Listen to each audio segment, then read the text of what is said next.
Programa Ponto de Vista com Nelson Freire. Oferecimento Sebrae RN. Seu sonho é o nosso desafio. Consórcio Eldorado. Seus sonhos sem juros. Ligue 4008-6868. E Compremac. Soluções em pré-moldados. 3271-4904.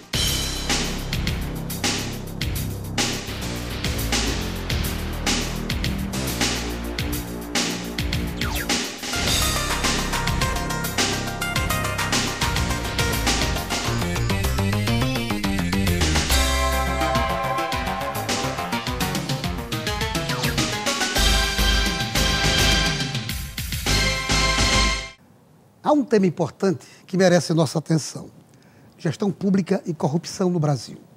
Relevante, pois a gestão pública lida, entre outras coisas, com as políticas públicas adotadas pelo poder público, em benefício da população. Mas, às vezes, ela anda mal acompanhada, o que incomoda e amedronta a muitos. A intimidade entre serviço público, gestão pública, poderes constituídos e corrupção mete medo. A palavra vem do latim corruptione, quer dizer devassidão, suborno, perversão, corrompimento, decomposição. Tudo que não se deve esperar de um país que começa a se firmar no cenário político e econômico mundial. E é para tratar desse assunto tão intrigante, tão atual, que eu convidei para o programa Ponto de Vista deste domingo a professora Maria do Livramento Miranda Clementino, ela que é chefe do Departamento de Políticas Públicas da UFRN, e também a professora Tânia Leiros, que é diretora-geral da Escola de Governo. Quero inicialmente agradecer a vocês por terem aceitado o convite para debatermos hoje esse assunto tão palpitante, tão atual e, com certeza, o telespectador vai gostar bastante de assistir.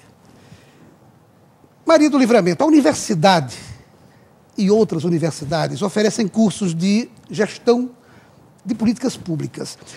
Como essa graduação pode ser um diferencial na administração da coisa pública no Brasil? Veja, Nelson, o nosso curso, o da UFRN, que é um curso de gestão de políticas públicas, ele é um curso que foi criado em 2009, vai tirar a sua primeira turma agora, no final desse semestre, deve sair em torno de 50 gestores de política pública em cada turno, ou seja, nós vamos formar entre 80 e 100 gestores públicos, vamos oferecer isso à gestão pública do Rio Grande do Norte e em todos os níveis. Esse é um curso importante que vem tomando corpo no Brasil, tanto nas universidades públicas como nas universidades privadas, e tem um princípio fundamental que é capacitar a gestão pública no Brasil de gestores, ou seja, de pessoas que são líderes e que sabem fazer a coisa pública numa perspectiva de entender a gestão pública como um espaço da política e não propriamente a gestão pública apenas como administração pública no sentido estrito. Ou seja, é formar um profissional, ao mesmo tempo que forma um cidadão, que, além de ser um profissional da gestão pública, ele tem uma visão de mundo e aonde ética e transparência sejam a tônica na sua visão de mundo. Muito bom, muito interessante. E, Tânia Leiros, me diga uma coisa, o que é escola de governo? Qual é o papel da escola de governo e quantas pessoas até agora foram formadas nessa escola? Fantástica pergunta, porque nos dá a oportunidade de apresentar a Escola de Governo. A Escola de Governo é uma instituição que tem a sua criação prevista na Constituição Federal. Ela, no artigo 39 da Constituição, ela é prevista como uma instituição para capacitar o servidor público. Se nós pensarmos do ponto de vista de formação, isso vem a calhar com o que a Universidade Federal do Rio Grande do Norte vem atuando. Hoje nós temos o primeiro curso de mestrado profissional em gestão pública, com 23 servidores estaduais, num convênio com a Universidade Federal do Rio Grande do Norte. Esse curso começou em novembro do ano passado. Juntamente com esses 23 servidores estaduais, temos 10 servidores da UFRN. Então, esse convênio com a universidade, ele se mostrou, vem se mostrando, porque é recente, mas se mostra espetacular, porque nós estamos capacitando esses servidores estaduais que estão na ativa. Eles não estão somente idealizando, eles estão atuando e, ao mesmo tempo, estudando, aplicando essa teoria. Temos já, a Escola de Governo, ela foi fundada em 2007. Temos 10 turmas, esse ano completamos 10 turmas de graduação em gestão pública. Todos são processos licitatórios. Nós buscamos instituições de ensino superior.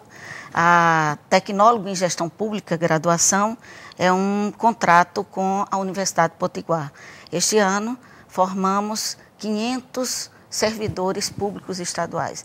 Então, servidores que tinham nível médio, é uma das principais pendências, ele ter o ensino médio e ter a vontade de galgar um outro lugar. Muito então, importante. Curso superior. Professora Tânia, a Escola de Governo é uma escola do governo do Estado do Rio Grande do Norte. Que me conste, o Estado do Rio Grande do Norte ainda não criou o cargo de gestor público. Ainda não. Porque, por exemplo, a Prefeitura de Natal, ainda na gestão do ex-prefeito Carlos Eduardo, criou o cargo de gestor de políticas públicas. Ainda não houve o concurso. Espera-se, os nossos alunos, inclusive, estão esperando esse concurso, né, que a Prefeitura de Natal já deve à sociedade há algum tempo. O governo federal já criou, já há alguns anos, o cargo de gestor. Então, e o governo do Estado tem uma escola de governo, um curso de formação, como a senhora coloca, e ainda não tem. A senhora tem alguma notícia boa para nos dar, para os nossos alunos que vão concluir agora, de que expectativa? Muitos deles estão assistindo, inclusive, o ponto de vista. Então, ávidos As para essa notícias resposta. boas, Livramento, elas são no sentido de que a escola de governo ela vai continua a investir na formação dos servidores. Porque você disse-nos agora que o município de Natal já criou o cargo, mas não fez o concurso. Então, não adianta uma coisa sem a outra. Exatamente. Então, nós precisamos capacitar o servidor que está executando a política pública. Ele é o gestor público e ele não está capacitado para isso. Então, nós estamos atuando nessa base, nesse pessoal que está na ativa. É esse o nosso grande propósito. Porque se pensarmos em políticas públicas, em gestão pública, com esse profissional que precisa estar atento para responder às demandas da sociedade e com tudo aquilo que a gente sabe sobre gestão pública e que ele precisa saber para dar uma resposta, para estar a tempo respondendo aquilo que a sociedade precisa. Muito bem. Livramento, fazer a elaboração de política pública significa seguir uma agenda de prioridades. Rapidinho, quais são essas prioridades em termos de Rio Grande do Norte? Veja, o termo política pública é um termo bastante amplo, né? Eu proporia, por exemplo, pensar as políticas públicas pelo menos em 3 grandes eixos.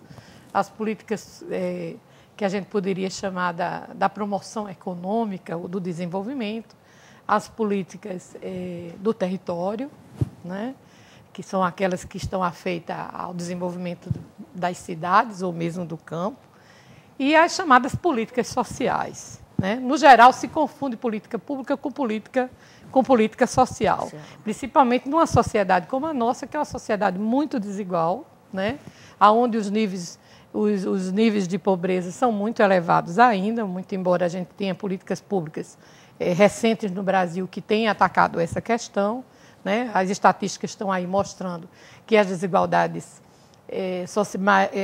sociais têm diminuído, a pobreza no Brasil, estatisticamente, tem né, dentro dos índices comparáveis internacionais, tem diminuído, mas a gente não vai pensar que uma sociedade com uma herança, eu diria até maldita do ponto de vista social como a nossa, vai reduzir essas desigualdades num tempo muito curto.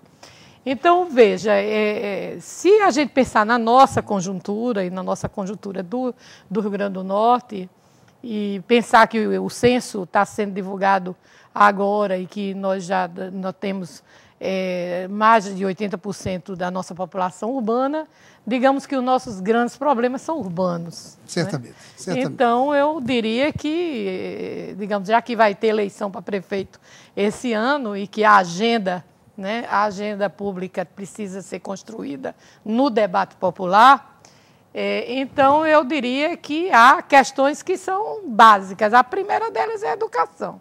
Né? Certamente. Então, essa eu acho que é a grande... porque a educação é digamos assim, uma política pública não só de conjuntura, mas é uma política pública estratégica, ou seja, dá conta, se bem mapeada e se bem programada, dá conta do nosso futuro, ou seja, do futuro do Brasil. Perfeitamente. Não saia daí que nós voltamos em instantes para o nosso segundo bloco.